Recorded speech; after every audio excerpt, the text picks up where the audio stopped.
Trump ha conseguido ponerse enfrente a todo el mundo que mandaba. Bueno, el que manda y que sigue mandando. Pero es muy interesante ver dónde ha pegado. Es que es muy interesante, porque resulta que es el anti-Sánchez. Es el anti-Sánchez. Vamos a verlo. El presidente de los Estados Unidos, Donald Trump, está actuando como dique de contención frente al globalismo durante la pandemia mundial. Y lo está haciendo en varios ámbitos. Hagamos un repaso a las acciones del presidente de Estados Unidos. Trump canceló el proyecto de Bill Gates conocido como ID 2020, que propone la identificación digital de prácticamente todas las personas del planeta. El término identificación digital significa la inserción de un microchip en el cuerpo humano que contiene toda la información personal de cada ciudadano. Poco se ha dicho sobre el tema en los medios, pero el proyecto ID 2020 ha alcanzado una etapa muy avanzada. El sitio web indica que el proyecto es un tipo de asociación público-privada que involucra a la ONU, a la OMS, a los gobiernos internacionales y a sus miembros fundadores, quienes también son sus patrocinadores más activos. Los fundadores incluyen nombres destacados como Microsoft, de Bill Gates, Gavi, la Alianza Global para Vacunas e Inmunización, interesada en promover el uso de vacunas en todo el mundo, y la familia Rockefeller. En la administración de este proyecto encontramos representantes de los ya conocidos organismos entrometidos en cada movimiento que da la élite del poder para imponer el nuevo orden mundial. Obviamente, ID 2020 se presenta de manera positiva para que todos la acepten, como un activo para los ciudadanos, e incluso más que eso, lo manejan como un derecho, algo que le falta a nuestra vida para mejorar en todos los aspectos, es como lo venden. No solo ha frenado Trump a los globalistas con este proyecto, sino en muchos otros asuntos. Por ejemplo, decretó que las vacunas sean voluntarias y no obligatorias, siendo los militares quienes verifiquen su pureza y las distribuyan. También cortó los fondos de la Organización Mundial de la Salud y quiere una investigación exhaustiva sobre sus operaciones. Por otro lado, canceló la propuesta de ley HR 6666 de los demócratas, conocida como COVID Trace Act, que significa testing, pruebas diagnósticas, reaching, alcanzar, and contacting everyone, y contactar con todo el mundo, que fue la base del proyecto de ley de diagnóstico y seguimiento de Bill Gates. Trump también canceló, como ya hemos comentado, el proyecto de Bill Gates conocido como ID 2020 y por otro lado abrió una plataforma de informes para que la misma población pudiera denunciar la censura que le aplicaran en Facebook, Twitter y YouTube. El resultado fue rotundo, ya que en poco tiempo se saturó de denuncias y así Trump obtuvo la evidencia que necesitaba para tomar acciones en contra de la censura. En cuanto a las tecnologías, Trump detuvo el lanzamiento del 5G en todo el país. En relación a la economía, emitió una orden ejecutiva para reabrir la actividad comercial y laboral en todos los estados de Estados Unidos, al punto en que los gobernadores que se nieguen serán procesados. El presidente también ejecutó la orden para que la Casa Blanca se haga cargo de todas las redes eléctricas que incluyen servidores de Internet, sistemas de transmisión y sistemas electrónicos. El mandamás norteamericano declaró servicios esenciales los lugares de culto, ya que algunos alcaldes estaban multando a los ciudadanos por asistir a la iglesia. Por último, Trump aplaudió a Australia y a 116 países por insistir en una estricta y rigurosa investigación a China por haber propagado supuestamente el COVID-19, a pesar de varias amenazas en términos comerciales de China. Por todo ello, Trump está en el punto de mira de la élite global que ya le ha declarado la guerra. Es que atentos a la panoplia, ¿eh? Es decir, industria farmacéutica, industria de telefonía... Todo. Finanzas, todo. O sea, hay que pensar, si uno estudia un poquito el último siglo, lo que ve, sobre todo después de la Segunda Guerra Mundial, lo que ve es un avance hacia la globalización espectacular. Es decir, ya no estamos hablando de la globalización, estamos hablando del globalismo, es decir, sí, del debilitamiento consciente y deliberado de las soberanías nacionales. Aquí en Europa tenemos el claro ejemplo de la Unión Europea, que ahora ya quiere avanzar hacia un ejército común, hacia la homogeneización de la fiscalidad y bancaria, etcétera. Pero esto se está produciendo en todo el mundo y detrás de esto hay gente, muy especialmente en Estados Unidos, Unidos, el Partido Demócrata especialmente, pero también el Republicano. Quiere decir que este es un proyecto en el que estaba, digamos, colaborando todo el mundo que cuenta, todo el mundo que es alguien. Entonces, cuando suceden dos fenómenos que alertan a los globalistas, porque esto iba, digamos, viento en popa, esto avanzaba sin ningún tipo de roce.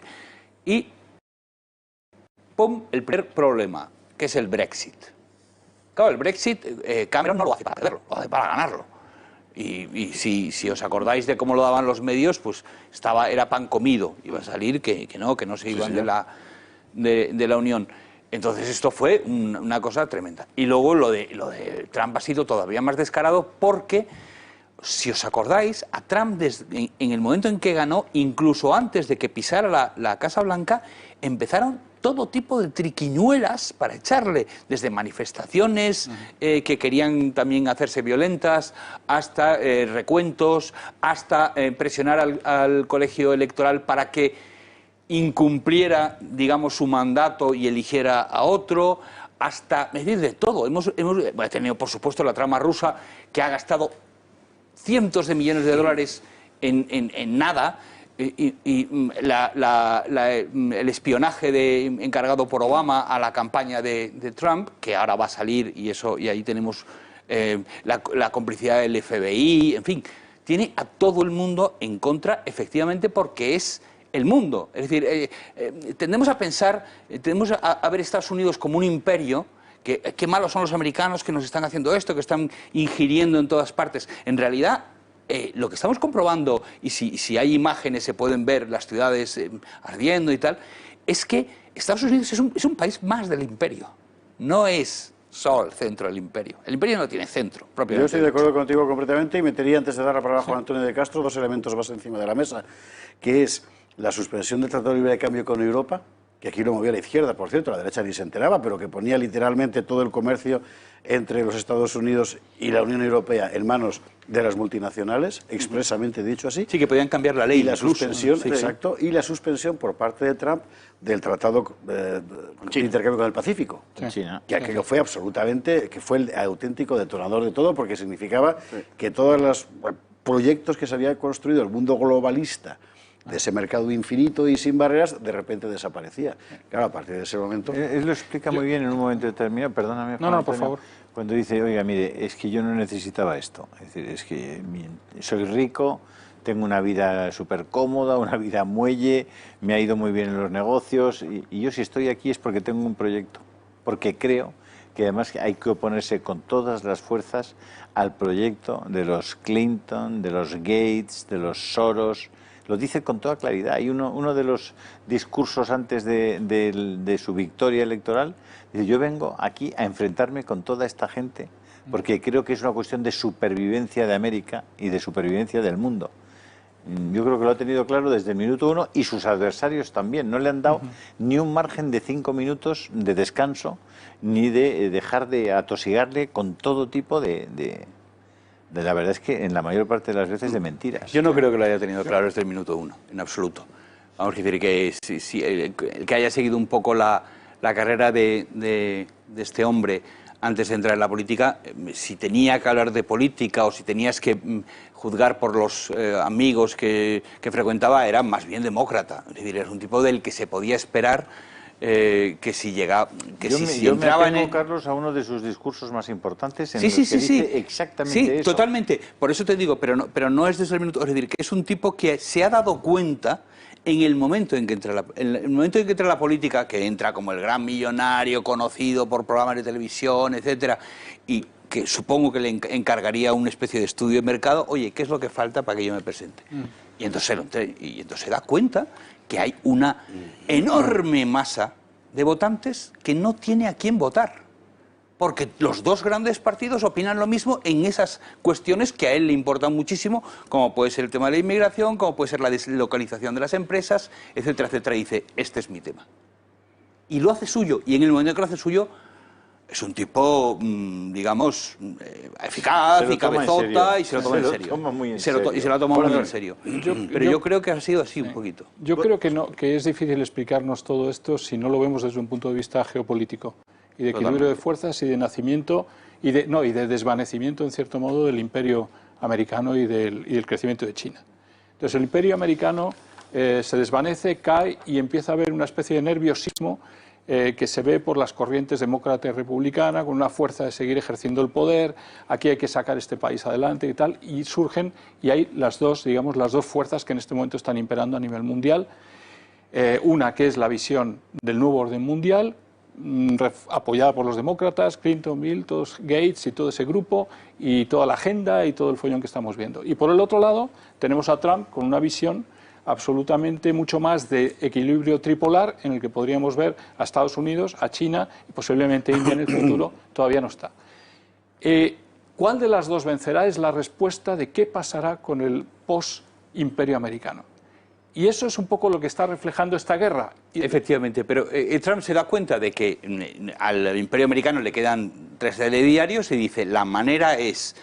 No. Para hacer fuerte América es, sí, voy a dejarme de guerritas imperiales, voy a tener una defensa fuerte, pero limitando los frentes, por así decirlo. Sí, pero no es que Trump piense, yo creo que se le está acabando a América, no, América lo va a seguir teniendo, pero de dos maneras. Una, con el nuevo orden mundial, y ese está dirigido por los globalistas, o otra, con Trump y los equilibrios con China, Rusia, India. Y es uno de los dos modelos el que va a imperar, tengo la sensación. La lucha está por esos modelos en este momento y todos los que estamos viendo por debajo es la gran batalla. Está en Gates, está el COVID, está todos los demás temas, pero lo que estamos viendo es esa gran batalla. Si vemos la lista de lo que ha hecho el señor Trump, y por mucho que a mucha gente le pueda parecer mal, todo ese listado de cosas que hace es perfecto para su batalla contra los globalistas y ojalá la gane.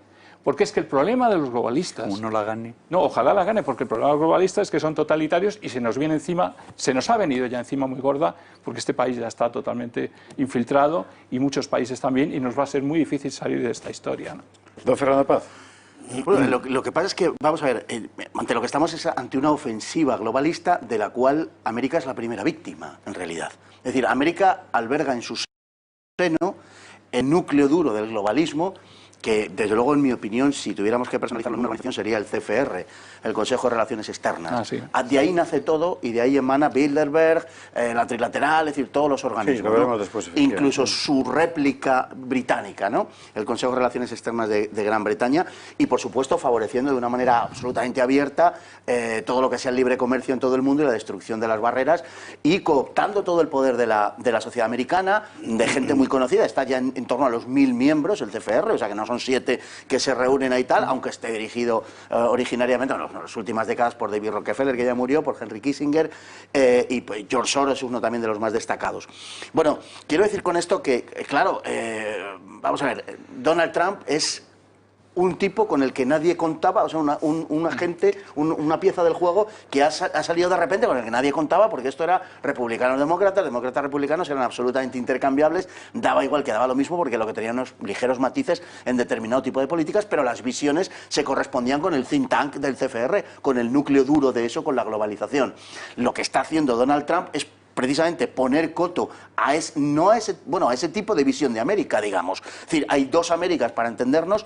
Quizá hay dos de todo. Cuando hablamos de las dos Españas, dos Alemanias, dos Rusias, también hay dos Américas. Hay una América que es la América cosmopolita de las costas, para entendernos, y hay una América profunda que es a la que responde Donald Trump. Yo creo sinceramente que América, Estados Unidos, en el sentido más profundo del término, es la primera víctima de ese globalismo, porque ha sido un país cuyos intereses han sido puestos al servicio de un proyecto global que ya no es la política de Washington, porque la OTAN ya no es la organización contra el comunismo, es una organización que quiere imponer el globalismo en todo. Es una oligarquía transnacional.